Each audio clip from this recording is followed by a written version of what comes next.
Buenos días, Srimad Bhagavatam, traducido por Asura Bhaktivedanta Swami Prabhupada. Canto 1, capítulo 12, el nacimiento del emperador Pariksit. Sampadam Kratao Loka Mahisi Bharato Mahiyabu Dipatyancha Yasan Shatri Divangata.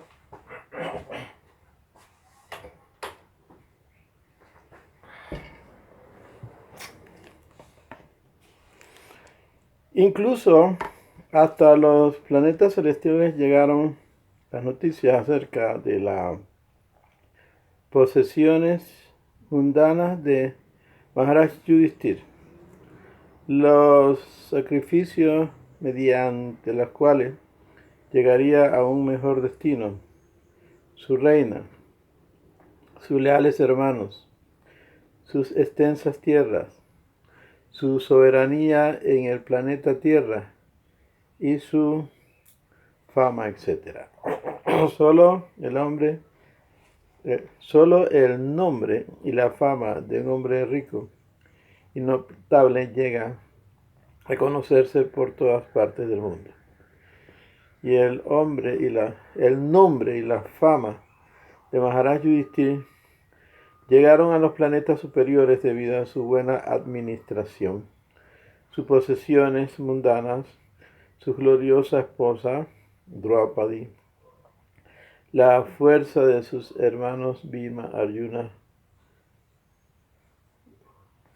y su sólido poder soberano del mundo. Este último conocimiento, conocido como Jambudvip. Aquí la palabra loca es significativa. Por todas partes del cielo hay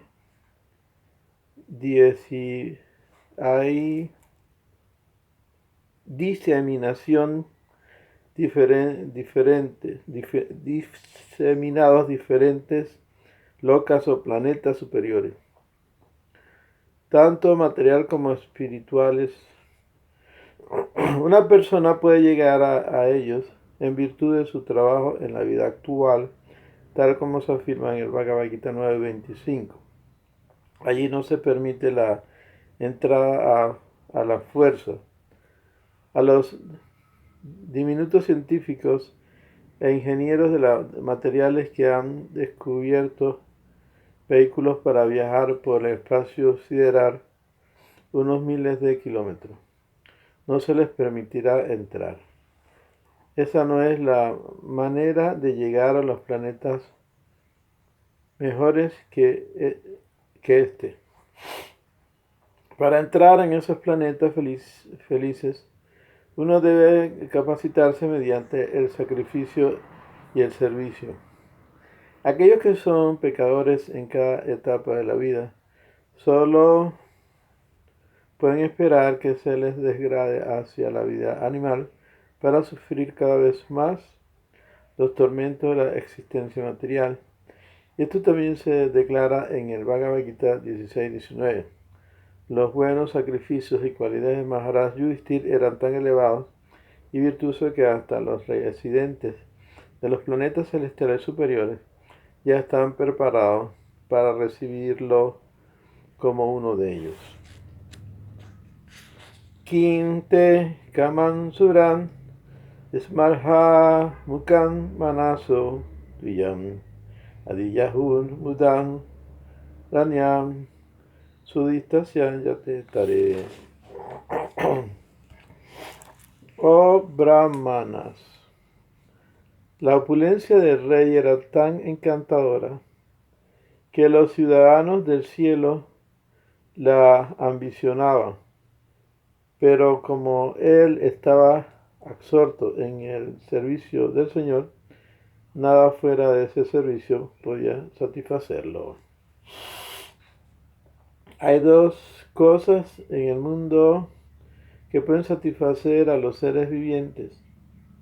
Cuando uno está enfrascado en el mundo material, se satisface únicamente mediante la complacencia de los sentidos, Pero cuando uno está liberado de las condiciones, de las modalidades materiales, se satisface únicamente mediante la ejecución de un amoroso servicio devocional en aras de la satisfacción del Señor. Esto significa que el ser viviente es por constitución un servidor y no alguien que es servido. Ilusionado por las condiciones de la energía externa, uno cree falsamente ser el servido, pero en realidad no lo es. Es el sirviente de los sentidos y de todas las cosas, como la lujuria, la ira, la avaricia, el orgullo, la locura, la intolerancia. Cuando uno se halla en su sano juicio en virtud de logros del conocimiento espiritual, se da cuenta de que no es el amo del mundo material, sino solo un sirviente de los sentidos y de las condiciones donde vive. En ese momento uno implora estar al servicio del Señor y así se vuelve feliz sin que lo engañe la supuesta felicidad material.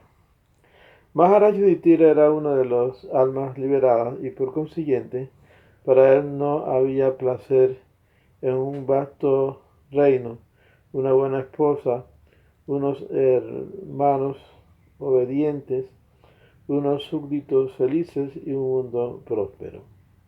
Estas bendiciones se le presentan automáticamente a un devoto puro, aun a pesar de que el devoto no las desea. El ejemplo que se da aquí es muy adecuado. Se dice que alguien que tiene hambre jamás lo satisface nada que no sea comida.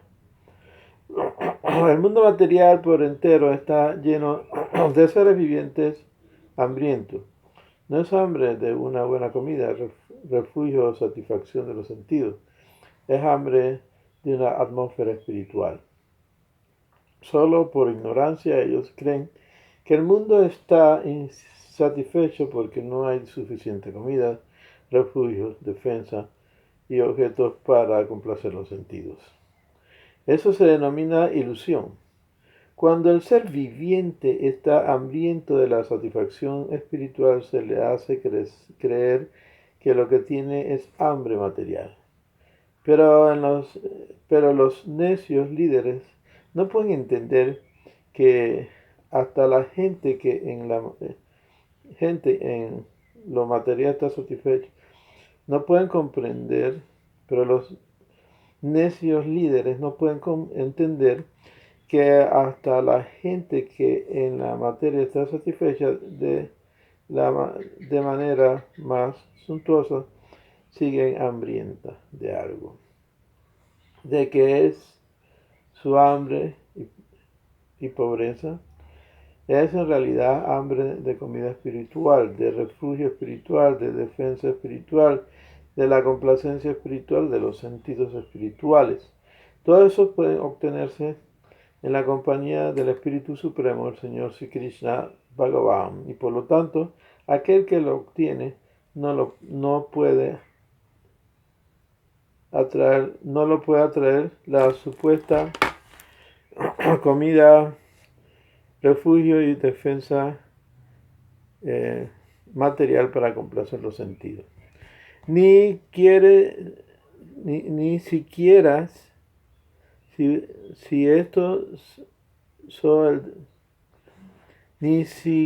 si de estos son el deleite de los ambientes de los planetas celestiales.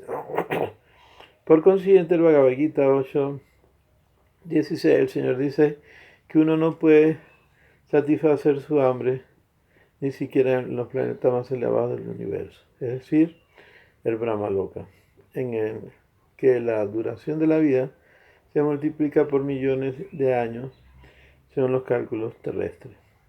Esa hambre solo puede ser satisfecha cuando el ser viviente se sitúa en la inmortalidad, la cual se logra en el cielo espiritual, muy por encima de Brahmaloka, en compañía del Señor Mukunda, el Señor Krishna, que le otorga a sus devotos el trascendental placer de la liberación.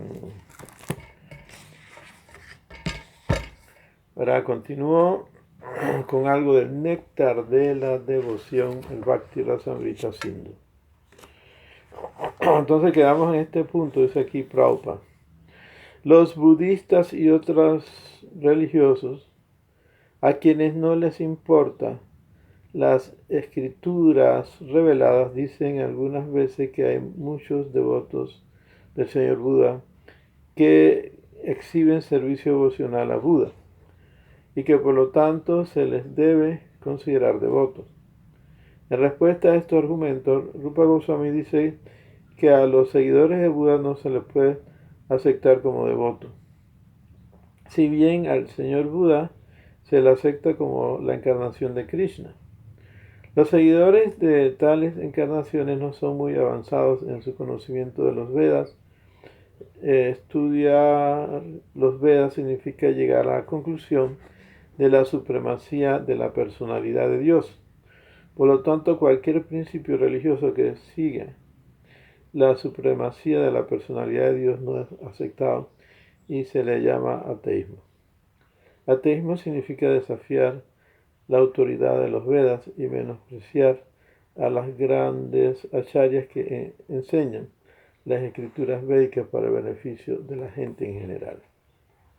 El Señor Buda se la acepta en el Bhagavatam como una encarnación de Krishna, pero en el mismo Srimad Bhagavatam se declara que el Señor Buda apareció a fin de confundir a la clase atea. Por consiguiente, su filosofía está hecha para confundir a los ateos y no debe aceptarse. Si alguien pregunta por qué habría Krishna de propagar principios ateos, la respuesta es que era el devoto. La respuesta es que era el deseo de la Suprema Personalidad de Dios terminar con la violencia que se estaba cometiendo en nombre de los Vedas. Los supuestos religiosos estaban usando falsamente los Vedas para justificar actos de violencia como el comer carne, y el Señor Buda vino para alejar a la gente caída de esta interpretación falsa de los Vedas. También para la clase atea, el Señor Buda predicó el ateísmo de manera que ellos pudieran seguirlo a él. Y así se les obligó, mediante el engaño, a entrar al servicio devocional de Buda, o sea, de Krishna. Aparentemente, aunque ejecuten el servicio devocional a Krishna, es un proceso donde la persona puede tener un logro espiritual, pero se logra más a través de la adoración de Krishna.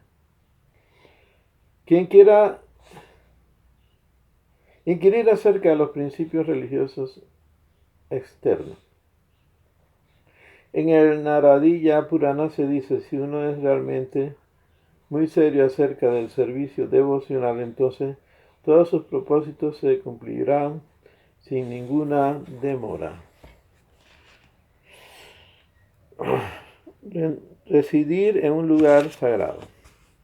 En el Padma Purana se afirma, aquel que ha abandonado el disfrute material de sus sentidos y que ha aceptado los principios del servicio devocional, le aguarda la opulencia de Vishnu Loka, el planeta del Señor Vishnu, de Dios.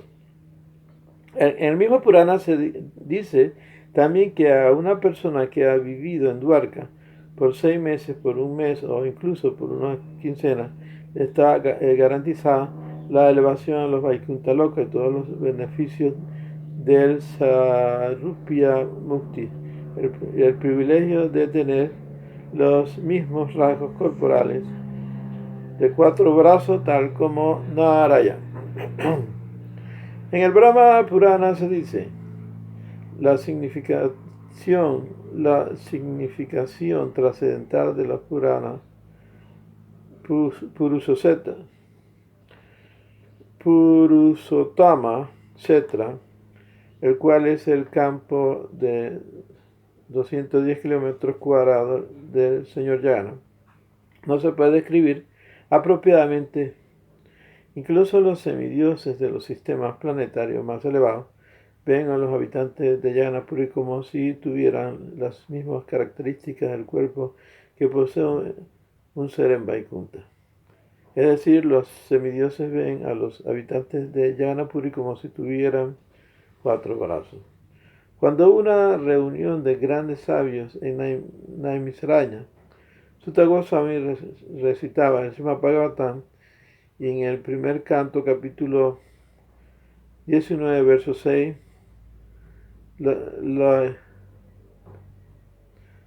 verso 6, la importancia del Ganga se anunció de la siguiente manera. Las aguas del Gange, o Ganga, siempre llevan el sabor de las hojas de tulasi ofrecidas a los pies del loto del Señor Krishna, y por ello las aguas del Gange siempre fluyen, esparciendo las glorias del Señor. Donde quiera que fluyan las aguas del Ganga, todo se manifestará santificará, tanto externa como internamente. Aceptar únicamente lo que es necesario. En el Narada Purana se ordena, no se debe aceptar más de lo necesario si uno es serio respecto al desempeño del servicio devocional. El significado es que no se debe descuidar el seguir los principios del servicio devocional, ni se debe aceptar las prácticas del servicio devocional que son más de lo que uno puede ejecutar fácilmente. Por ejemplo, se puede decir que se debe rezar el Hare Krishna mantra por lo menos 100,000 veces diariamente en las cuentas. Pero si esto no es posible, entonces uno debe reducir su cantar de acuerdo con su propia capacidad. Por lo general, les recomendamos a nuestros discípulos rezar lo menos 16 vueltas diarias en las cuentas de yapa, y esto debe completarse.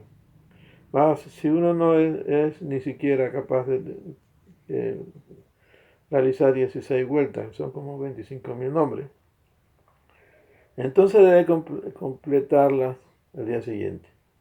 Uno debe estar seguro de cumplir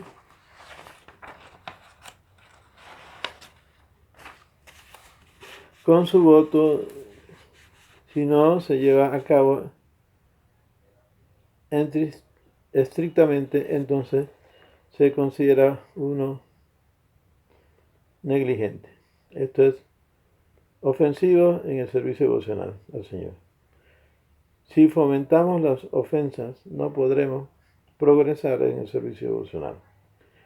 Es mejor si uno establece un principio regulativo de acuerdo con su propia habilidad y lo sigue ese voto sin falta. Eso lo hará avanzar en la vida espiritual. Hare Krishna, Krishna Krishna, Hare Hare. Hare Rama, Rama Rama, Hare Hare.